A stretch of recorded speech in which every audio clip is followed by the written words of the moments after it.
Welcome to the Macdownunder Podcast for all Australian Apple computer enthusiasts and collectors. Welcome to episode 37 of the Macdownunder Podcast.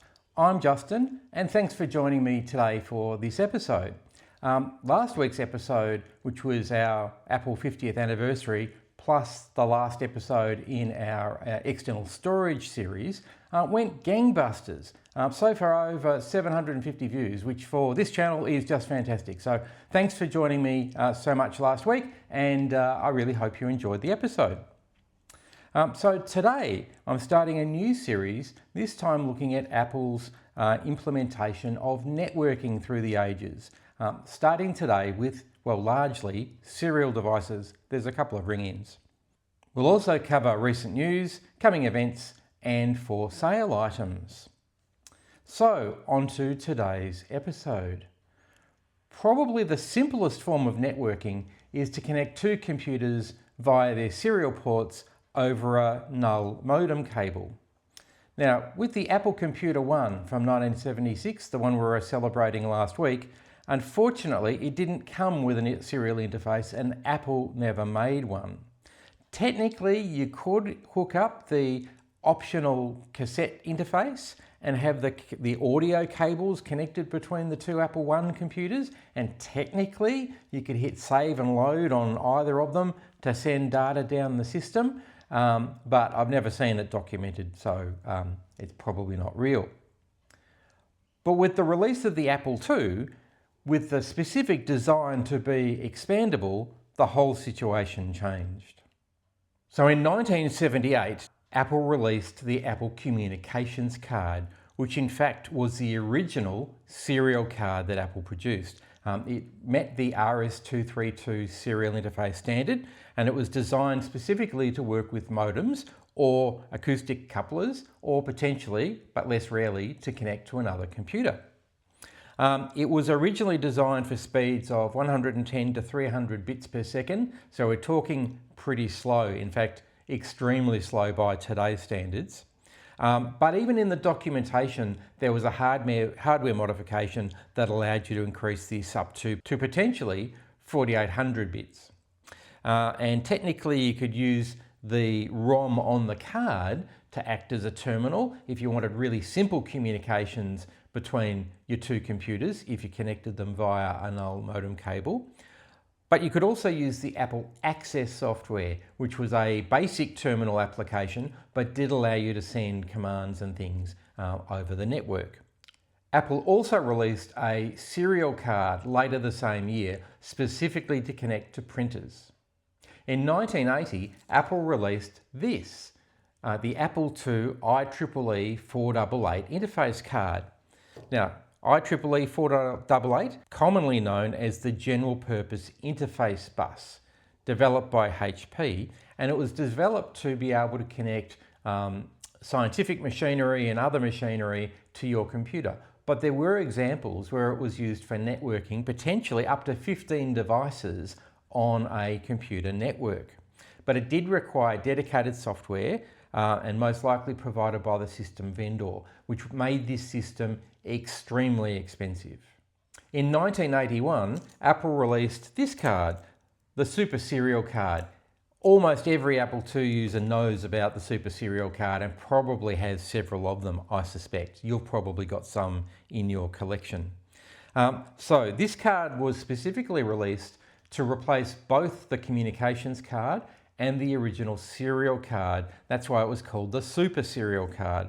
And with this termination block, you can swap it between printer mode and modem mode. That was the big difference, and you can configure its speed and other settings through the two banks of dip switches. It had a maximum speed of 19,200 bits per second. Technically, you could have 7 of these cards plugged into your Apple II. The only problem with that, of course, is then you wouldn't have a storage device. So realistically, the maximum was probably 6, with one allowing you to access your disk drive of some kind to load the software. So jumping back to 1980 for a moment, the Apple III was released. Now the Apple III came with its own RS-232 interface built into the motherboard, and so you had serial on board. But Apple also released this interface card, the Apple III serial interface card, that would also allow you to connect another RS-232 device. So technically in your Apple III, you could have 4 of these interface cards plus the internal interface, giving you 5. Except the hardware expected everything to go through the default serial interface, so you would need quite a bit of configuration to make all 5 of them work. The Apple III could technically use the Super Serial card from the Apple II, but it did have some issues with configuration, and so the Apple III interface card was a much better option. In 1983, Apple released the Lisa, and the Lisa came with 2 built-in RS-232 serial ports, and they also released the Lisa terminal software that allowed you to use them. Aftermarket, you could even get up to a 4-port serial card. So if you had all 3 slots with a 4-port card plus the 2 on board, potentially you could have 14 serial ports connected to your Lisa for modems, or just to connect to 14 other Lisas if you really wanted to. The only trick was, to use these 4-port cards, you actually needed to use the Microsoft Xenix Unix operating system on the Lisa, but it could be done. In 1984, Apple released the Apple IIc, and the Apple IIc was the first Apple II to come with built-in serial ports. It came with 2 of them, and they were a 5-pin DIN RS-232 compatible serial port. They functioned theoretically as a Super Serial card on that computer. But of course, in 1984, Apple also released the original Macintosh. And as we know, the original Macintosh also came with its own 2 built-in RS-422 serial interfaces, but certainly backward compatible to RS-232. Apple also released Mac terminal software, which allowed you to use those ports. Of course, Apple later announced and released the Apple Talk networking system, but we'll talk about that in a future episode. In 1986, Apple released the Macintosh Plus. Now that also included 2 serial ports. This time we got the 8-pin mini DINs, but still compatible with the RS-422 standard.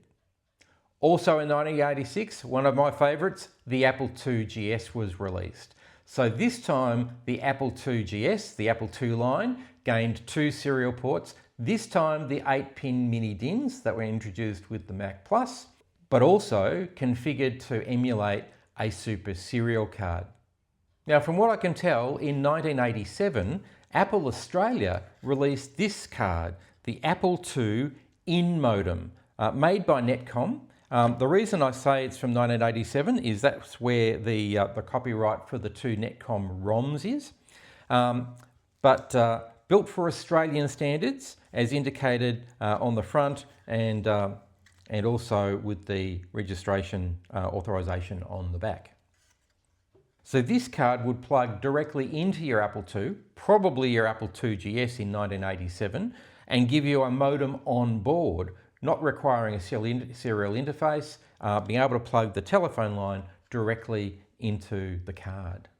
So what about the Macintosh? Did it get any similar expansion cards for serial? Well, it did. In 1989, the Mac NuBus serial card was produced for the Macintosh 2.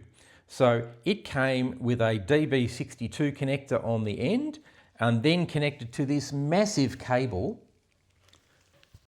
which gave you 4 RS-232 outputs. The card itself had its own Motorola 68000 processor. It had its own 512 meg of RAM, which could be expanded to 1 meg, and came with the Apple Remote Access Server software, which allowed you to manage up to 16 incoming phone lines using 4 of these cards. There was also a PCI version released later. In 1993, Apple released the Quadra 840 AV, the audio-visual model. Now this machine included a DSP, a digital signal processing chip. At the same time, they included a new serial interface called the GeoPort. So this was a 9-pin mini DIN, RS-422 compatible, Apple Talk compatible, but also allowed you to access the DSP chip directly. That will become important later when we talk about geoport modems. And as we've covered before, in 1998, Apple released the iMac, moving away from the old serial port interfaces and introducing the universal serial bus USB that we're still using today. But of course, the beauty of serial interfaces is that not only can you connect them between computers, but you can connect a serial interface to another device, such as an acoustic coupler, a modem, printer, other things. But if you connect it to a modem, then you've got your wide area network where you can talk to other networks or computers at some distance. Now, because telephone networks were heavily controlled back in the 80s and 90s, especially the Telecom Australia network. In fact, I'll show you later a document that suggests that there's a $12,000 fine in 1995 for individuals that tampered with any electronics connected to the network. So each country ended up adopting slightly different standards and protocols for the use on their networks. It would appear that Australia, New Zealand and Hong Kong were common because there's a few products that I'll show you that are made for all three environments. But this meant that Apple had to work locally to get approval for all of their communications devices that connected to the telephone network. In 1980, Apple released the Apple Acoustic Coupler. Now, it was actually a rebranded Novation Cat device, which was offered to a whole range of other companies. Tandy in particular made them available as well under their brand. But basically it was a cradle for the handset of your telephone. So what you needed to do to make a call was lift the handset, make sure you've got a dial tone, dial the phone number of the device you were wanting to connect to. When you heard it answer, you then needed to place it into the acoustic coupler, which would then convert the audio signal into a digital signal, back off to your serial interface card, convert down the audio down the phone line again for your reply. And when you'd finished your networking session, then you needed to take the handset out and actually physically hang up the phone. Now these ran at very slow speeds, less than 300 baud in practice. Now I don't have one, they're pretty rare. However, there are lots of those other rebranded ones available, so you could make a replica if you wanted to. Now in 1983, Apple released the Apple modem. They had two colours. They had the beige to match the Macintosh, which was beige with no coloured Apple logo, and that matched the original keyboard, mouse and external disk drive of the original Macintosh. But they also produced this white one, or more particularly fog, to match the Apple IIc, and this one came with the Apple logo. On the back, both of them came with a phone in and out. They both came with an RS422 serial interface port, dip switches to control the connection, obviously the power in and out, and an on-off switch. Now, this one in particular is actually an Australian Telecom approved model and came from Apple Computer Australia. This other one I've imported from the US. So they were originally released as a 300 baud modem, and then there was a re-release for the 1200 baud modems, which in fact these two are. Now some of you might know that I went a bit mad last year and started importing telephones as well. In particular, this red one and this cream one, which you saw earlier. Now the reason I did that was I wanted to recreate the owner's manual for the Macintosh and for the Apple IIc. So hopefully I've managed to get the right phones for the right modems. What do you think? In 1987, Apple released the Apple Personal Modem 300/1200, indicating the speed of the modem. It came in platinum and came in the Snow White design language to match the Mac 2 and the Mac SE and those of the era. What I really like is the idea that it plugs into your PowerPoint, and then usually near the PowerPoint you had your telephone line, and then you connected your phone, and then to connect back to your Mac, you plugged in your serial cable and ran it back to your Macintosh. Now, Clearly they had intentions for this to be an international product because you can take off the power adapter and potentially add in another one. Sadly, I don't believe it was ever released in Australia. Now, what was released in Australia was the Personal Modem Plus. Now, I cannot find a date anywhere on this to indicate when it was released. So if you've got any suggestions, let me know in the comments. But this was a 2400 baud modem manufactured by Netcom for Apple Australia, quite clearly, according to the label. And so on the back, again, we had a port for the telephone line in, for your telephone out, the serial port, some dip switches, power, and then the on-off switch. So a great little design for Apple Australia, but as far as I can tell, not released anywhere else in the world.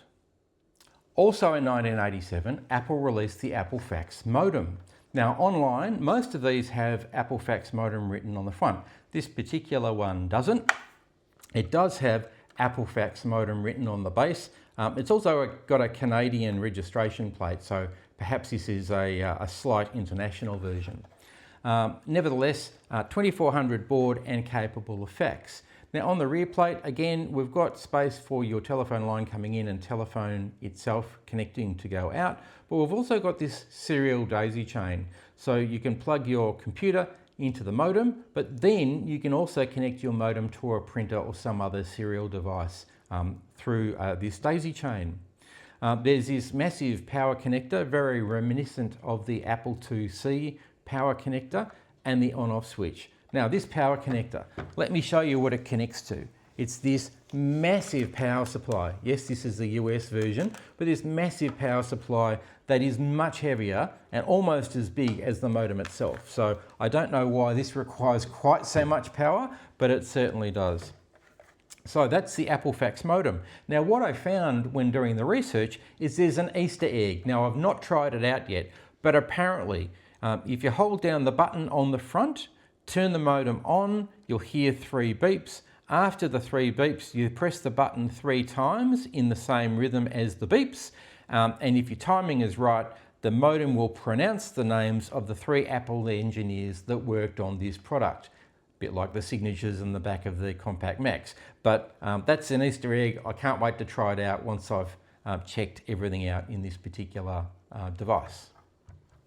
Now, Apple also released 2 years later the Apple Data Modem 2400 in the same form factor. So again, the Snow White design, but in a plastic case, sits nicely on top of the 3.5-inch disk drive. But the difference from what I can tell, with the Apple Data Modem 2400, it had no fax capability. So I suspect it was the budget model that came out 2 years later. That's how it appears. Now, in 1993, or at least as far as I can tell, 1993, Apple released the Apple Express modem for connection to your PowerBook. So it comes with the standard 8-pin mini DIN to connect to your PowerBook's serial interface, and just a single line to connect to the telephone. Now, the Express modem was considered to be a bit of a drag on your PowerBook because it used the PowerBook's CPU instead of its own onboard hardware to actually do the signal processing. Now, in the case of this one, again, this is an Australian one which comes with the Austel permit, so it doesn't come with the Apple label in this particular case, but I'm pretty confident with the Apple label logo on the cord and the fact that it's manufactured by Banksia in Australia, that this is the Australian version of the Express modem. In 1993, Apple also released the Apple Newton fax modem for your Apple Newton, so you could dial up on the go. It came in this black design to match the Newton with a tucked away 8-pin serial connector. On the back, it's got an opening for 2 AA batteries and then, of course, access for the telephone line. It also could be supplied with external power, but really, what's the point with the Newton? You want to be on the go, so the 2 AA batteries are the way to go. Now, I purchased this back in the day within Australia, and so this comes with its own Austel permit as well. Now, interestingly, not only did Australia have to do its own thing, but in France, the French telecom system had a slightly different protocol called the Degene protocol. So there are Apple Degene 2400 board modems out there as well for the Minitel network in France. They were released in 1994. In 1995, Apple released the Apple Degene Pro for 14,000 board access to the Minitel network in France. Now, I've often seen these modems advertised as Apple speakers from France because they look very much like a speaker, but they are in fact a Degene protocol modem. They're quite rare. I had the opportunity of buying one last year, or so I thought, but the seller from France had zero feedback and it just seemed a bit dodgy. So if you bought it, I hope it worked out for you. So 1993 was a big year for Apple telecoms, it would appear, because that year they also released this GeoPort telecom adapter. Now you might remember earlier I spoke about the 9-pin GeoPort serial connector, which this was designed to plug into on your Quadra 840 AV and some newer machines as well. Now this was an adapter. It wasn't a modem. It was actually an analog to digital converter, and all of the processing took place on board your computer using the DSP chip in your AV machine or the more powerful processor in your Power PC. Now that meant something interesting, as this was originally released as a 9600 board modem. With software upgrades, it got as fast as 28.8K. So that's how I used it in my system. It comes with your GeoPort connector, it comes with your line for the telephone. You can also plug the telephone into it if you wish. Again, mine's Austel approved because I used this back in the day. I loved my GeoPort. So back in the day, I had the Apple software that allowed you to do 28K dial-up. It allowed for faxing, obviously faxing out. So basically print to fax, pretty common later on. Incoming faxes, which you could redirect through to your email or to another number. An interactive voice response system on your home computer. So those systems where it says press 1 for Justin, press 2 for your wife, press 3 for your son. I had one of those operating. You could have multiple voice mailboxes so that if they didn't answer for whatever reason, and generally when you have those systems they don't, so you could put the voicemail directly into their own personal voice mailbox. And all of this at home in the mid to late 90s. I loved it. Now, there's the original GeoPort modem. There's a GeoPort 2 with slightly updated software. There was also this PowerBook Grey GeoPort. This is a GeoPort 2. Now, the PowerBook Grey wasn't for a PowerBook. They weren't capable of running these. This was actually for the 20th anniversary Macintosh. Now, the Apple Pippin also had a GeoPort on its motherboard. And Bandai even made a modem that connected to the GeoPort connector and drew power through that 9th pin. However, apparently in doing my research, this modem is actually a modem. It is not a GeoPort telecom adapter. So whilst it's thought to be GeoPort compatible because of the connector, it's actually a standard modem. This next product I had to leave in the box to show you because it looks so good. So this is the Apple PCM CIA adapter for a 28.8K modem for Australia, New Zealand and Hong Kong. I think it's from about 1995. So when you open the box, we find immediately our PCM CIA adapter card. So that went in PowerBooks and the Apple Newton in particular. This one has its Austel approval stamp on the back, and of course you put this into your PCM CIA slot in your computer, plugged in the adapter, which then plugged directly into your phone line in the wall or the back of your phone. Now, what's interesting with this particular device is it does come with a very standard manual, but it also comes with the packing list, documentation that really does suggest that it's for Australia, New Zealand and Hong Kong. But more importantly, this particular document here, which talks about the Australian User Guide Addendum, and this is where I found that reference to the $12,000 fine if you altered it in any way in Australia. There's a similar warning for New Zealand on the back. So pretty unique. I've not seen any of these for sale for a very long time in Australia, and the only other reference I can find online is in France, where they had a similar device specifically for the French market. Now, the last modem I've got for you today is this relatively new looking device. In fact, I've just taken it out of its container, so I don't believe it's been opened before. It's still got the cap on it to cover up the USB port. So this is the Apple USB modem made for USB 2 devices. It was released in 2005 and was originally bundled with the iMac G5 iSight edition because it didn't have an internal modem. But later they were available separately, like the one that I purchased here. Whilst it's relatively new, it became unreliable in OS X Lion, so 10.7, making Snow Leopard the last version of OS X that it operated under. Now, I know there are heaps of internal modems that Apple made for PowerBooks and their various Power Macintosh products. I'm not going to cover all of those. We can cover those off when we talk about those individual models. Now, I'm also aware that some of the Apple wireless routers had modems in them, and I will cover those, but I'll cover them when I do the Wi-Fi episode shortly. So, have you got any Apple serial devices or acoustic couplers or modems, particularly the acoustic coupler? I'd love to see that one in real life. So which ones have you got? How many have you got? Are you still using them at all? Because I know that there's a lot of emulators around that allow you to dial up to get that real experience. Which one's your favourite? Let me know down in the comments. I would love to hear from you.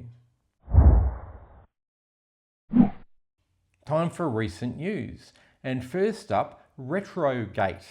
No, it's not a conspiracy theory. It's not a cover-up. Retrogate is a Mac operating system proxy server that bridges the gap between your classic Mac and the current internet. So basically you run this on your current Macintosh and it'll do all the file conversions from an internet site, allowing your classic Mac to be able to view it. I think that sounds great. I'm going to have to do this.